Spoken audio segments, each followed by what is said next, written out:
On January 17th, 1994, a big 6.7 magnitude earthquake hit the San Fernando Valley in Southern California. Epicenter of that quake was Northridge, which is a suburb about 20 miles north of LA. That earthquake caused widespread damage. Freeway collapses, schools and buildings and homes destroyed. Dozens of people were killed. The Northridge quake, 1994. One of the hardest hit school buildings in that quake was the Northridge Middle School. Parts of that school were so smashed up, they spent 4 years rebuilding it.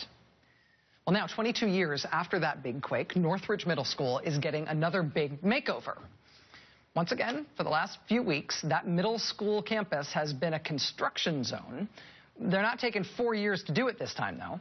This time, these crews were working day shifts and night shifts. They worked long, plus Saturdays, plus Sundays. They worked right through the Christmas and New Year's holidays with only one 24-hour break for Christmas Day, and that was it. Otherwise, it was 24/7. And the reason they were in such a hurry is because they just got told that they're getting an all of a sudden influx of 1,000 new students who are arriving tomorrow. Because the old school where those students used to go has had to shut down on very short notice, immediately and indefinitely, because it's been gassed. Northridge Middle School is about to get a huge influx of all the kids from nearby Porter Ranch, California, because Porter Ranch schools have had to shut down. They've had to shut down because of the biggest gas leak in the history of this country. We've been covering this disaster in California for more than a month now.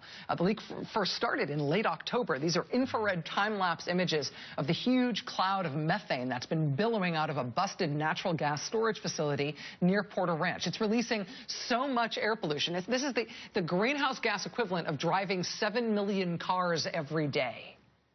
Bloomberg News says that the leak is releasing enough methane to fill the entire Empire State Building every day. And it's been leaking like this since October. The fumes were making people so sick that about 3,000 local residents have now been relocated, and school officials so far have shut down 2 schools. Starting tomorrow morning, Northridge Middle School will be the new home for kids from Porter Ranch Community School. They'll be there at least till June. Southern California Gas is paying to relocate all those thousands of families. They're supposedly going to be paying for moving the schools, too. They also had to start doing something new at the site where they're still trying to stop the leak recently. The gas company recently started installing mesh screens around the leaking gas well, because in addition to the billowing clouds of stinky methane, right, that are big enough to fill the Empire State Building every single day, residents also say there's now some sort of weird goo. A goo-like mist that's been drifting off the leaking well site. Residents say they found brown, oily residue on their cars, in their gardens, all over their homes. And here's what the gas company said to local residents when local residents brought in samples of this brown, oily goo that has now started falling all over their houses and yards. The gas company said to them, quote, "We sampled it, and according to our retained toxicologist and medical expert, the residue contained heavier hydrocarbons, similar to motor oil, but it does not pose a health risk." So now we're soaking you in motor oil, which means don't worry, because everybody knows soaking in motor oil is totally harmless. And besides, we'll put up these mesh screens. California Governor Jerry Brown met with Porter Ranch residents last week. He toured the site of the leaking well, and then right afterwards, he officially declared a state of emergency in Porter Ranch. Under the emergency order, the state says they'll step up resources to try to fix the problem. They also say they will ensure that Southern California Gas covers any and all costs related to this disaster. But the disaster is still ongoing. The leak is still spewing. The company now says it'll start burning off some of the gas that's still in the giant tank that's leaking. That should hopefully alleviate some of the pressure in the well. It at least means that there will be less gas in there to keep leaking out. The flaring off of the gas, they say, could start as soon as this week. But in terms of stopping this current leak, that still is not expected to happen until, say, March. And meanwhile, again, we're talking enough methane to fill the Empire State Building every single day. Joining us now is Congressman Sherman of California. He not only represents the district where Porter Ranch is located, he and his family also live in Porter Ranch. Congressman Sherman, thanks for being here. Really appreciate it. Good to be with you. I only represent a portion of Porter Ranch, and the lion's share is in another district. But that is where you live. That's your town. That's where I live. So as somebody who calls Porter Ranch home, first of all, do we, as an outsider looking in, do we adequately understand the sort of impact this has had on your community? What has this done to people's lives? Well, it has a very different effect on different people. My next-door neighbor has just mild asthma. He's evacuated, whereas we've stayed in our home.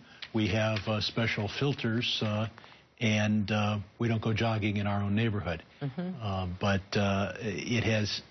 it's one of the windiest areas in Southern California, so the effect is dramatically different every day and dramatically different depending upon the health condition of the person that you're talking to. I know that you've been very involved in working with the gas company to try to, obviously, the problem needs to be fixed, the leak needs to be stopped, but in the meantime, ways to alleviate the problem. What do you make of this decision that they've come to try to burn off some of the gas? Well, they're not going to put up a big flare. They're trying to capture the natural gas as it comes out, and if they can capture it, they'll incinerate it. And it's a step to take, but it's going to be difficult, and it's also potentially dangerous. You see, pure methane won't burn. Pure air won't burn. But when you try to capture the methane, it's already got some air in it, and when you have, I believe it's, say, 15% methane and the rest air, you have an explosive mixture. So are there other options that the gas company or the state, indeed, could take to make this less of a problem between now and when the thing finally gets fixed? Are there other options that they're not doing? There is one, but and I've been pushing it for about a month now, but they're not willing to take it. And that is they're withdrawing natural gas from this reservoir as fast as they can sell it in the ordinary course of business. They're not willing to give it away or discount it or take any steps to dispose of it, because they view this natural gas as an asset when we in Porter Ranch view it as a toxin. That seems like that's unbelievably callous, to be looking at this leak as a shame because they're losing their asset, rather than looking at this leak as something that is the biggest air pollution crisis in the country by a mile. They're also looking in terms of being able to provide natural gas with system security as we move into the summer and we burn a lot of natural gas to generate electricity. They're probably going to be unwilling to take all the natural gas out of this facility because they plan on using it. It's by far their largest storage facility. It's one of the biggest storage facilities in the world. It is. It's remarkable. Is the state of emergency going to make things any better, or is this just a new name? It gives the governor power. I'm hoping the governor will use that power to direct that natural gas be pulled out as quickly as possible, not just as quickly as needed for resale. But so far, I haven't been able to persuade either SoCalGas or the governor to do that. That is a remarkable dynamic. I'm happy to have clarity on that and shocked at the same time. And the other thing is we need to see a natural gas storage integrity system nationwide.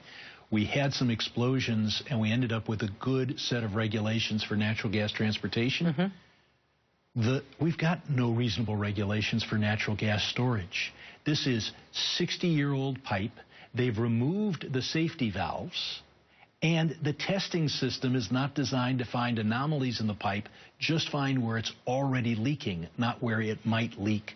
So we've got technology on transportation. We haven't applied it to storage. Congressman Brad Sherman of California, thanks very much for helping us understand this. This is a hell of a thing in your district. Good luck with this. Yes, thank you. We've got lots more ahead, including a big update today from Flint, Michigan. The governor finally taking questions on that disaster today. Stay with us.